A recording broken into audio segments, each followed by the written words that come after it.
Linlin, kumusta kayo diyan? Kamusta bang sitwasyon diyan sa kinalalagyan mo? Yes, good morning po, ma'am. Actually po now, medyo kumalma na rin po siya, like, mga 2 hours na rin po. Pero kasi mga 1 o'clock yun po yung pinaka-latest na warning alert sa'min dito. So, dahil gawa po ng marami pa rin kaming naririnig na mga, um, yung pagyanig po ng bomba. Mhm. So, Gaano medyo kalapit, oo, yung naririnig yung mga, oo, yung mga tunog ng mga 'yan, ganyan, parang bomba? Gaano kalapit sa actually po inyo? not estimated kasi hi hindi ko po siya masyadong ano, kasi from here Dubai at saka punta po ng Dubai yung ano lang po is almost 2 hours lang or Mm. 1 and a half. Yeah. So, from here po halos na-ano na rin po namin, natatanaw na rin yung ano po, yung missiles, Oo. yung pag-yanig. Kasi nung umaga po bale, actually even ng ano, yung room ko yumayanig siya. So, Oo, napalabas ako kasi nagkakalampagan na lahat po ng mga bintana, tsaka yung mga wire sa labas is talagang actually makikita mo po, tapos yung mga smoke na galing by missiles po. oo. So, parang may vibration kayong nararamdaman, ano? Opo, siguro by gravity, yung lakas Sa ng impact lakas. dahil medyo mababa po yung area namin. Mhm, mhm. So, ayun po. Anong abiso sa inyo diyan ng mga otoridad? Kayo ba ay nasang lugar kayo ngayon? Yung exact location po ngayon is nasa Abu Dhabi po kami, as Mhm. in the city po Hindi, kami. saan kayo, Pero hindi ba kayo ano pa, oo, Pinapalikas? pinapalikas? wala pa naman pong actually ano, announce dito na or pero yun lang po, yung warning by, safe area. Mhm. As soon as possible, hindi pa po kami talagang allowed na lumabas gawa ng sa of the area po kagaya ng mga mall, sinarado na po nila. Oo, paano niyo natatanggap itong mga announcement na ito, itong mga alerto na ito?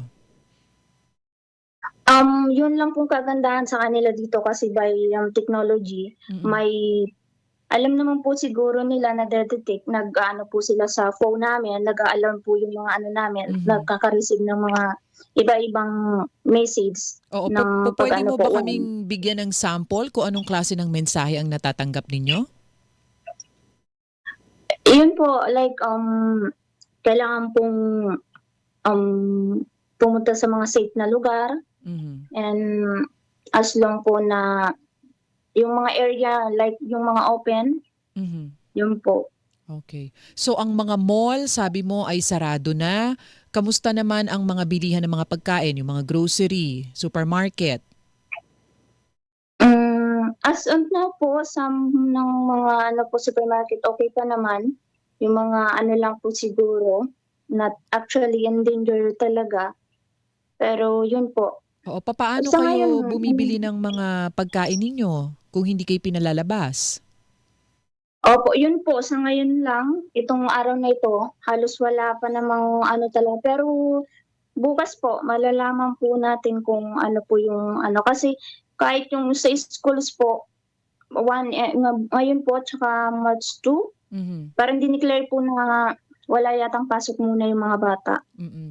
Puwede ba naming malaman, Linlin, ano ba ang trabaho mo diyaan sa Abu Dhabi?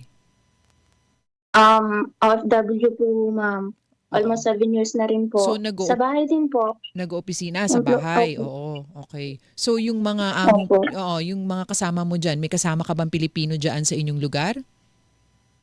Opo, karamihan naman po may mga kasama ako sa mag-staff po ng mga kapatid ng amo ko, mga Oo, Pilipina din po, may ibang lahi din po. yeah, oo.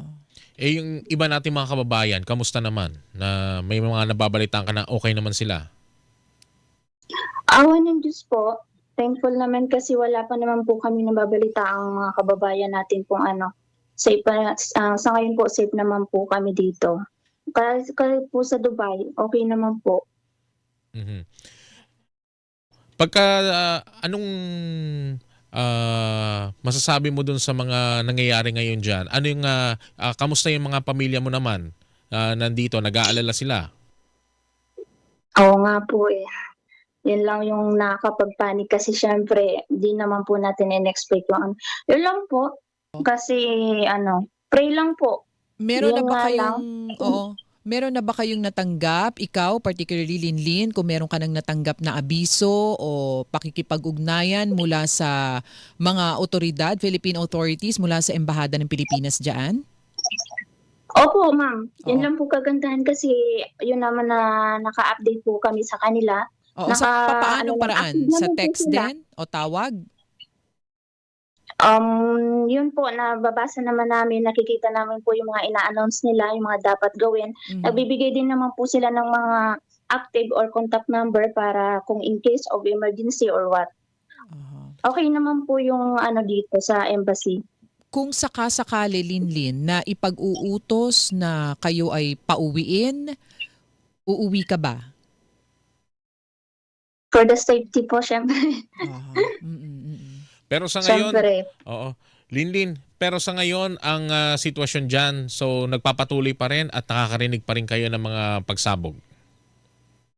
Actually po sir, ngayon medyo kumalma na po siya. Kagaya po Mhm. ng sabi ko, like after 2 hours, wala na rin po kami masyadong naririnig. Hindi kagaya po ng mga like 1 o'clock, sobra po talaga, lalakas yung marinig lalo yung place po Kasi namin. ngayon Pero, no, ahead tayo ng ilang oras nga ba? 4 na oras ba? 5 oras? opo, opo, Oo, so 4 ngayon, hours lang po.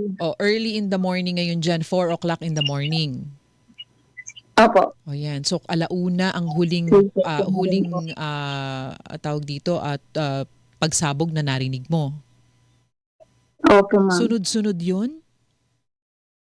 Ano po, kasi yung start nung na-notice namin, ako kasi yung narinig ko is mga like 2 o'clock po ng hapon. Aha. Yun yung pinakamalakas. Tapos siguro sunod-sunod ng pahina-hina mga like mga 4 or 5 times po. Oo. Oh, okay. Sige. Okay, maraming salamat Linlin Mag-ingat at kayo, ingat ha? kayo diyan. Mag-ingat kayo, Linlin. At Opo, opo. Thank you so much manatili po. kayong alerto at yun nga, bigyan nyo ng atensyon lahat ho ng mga ipinagbibigay alam at pakikipag-ugnayan ng Philippine authorities sa inyong mga OFW dyan. Thank you, Linlin. Opo, ma'am. Thank you so much po. Ayan. Isa pong OFW mula sa Abu Dhabi.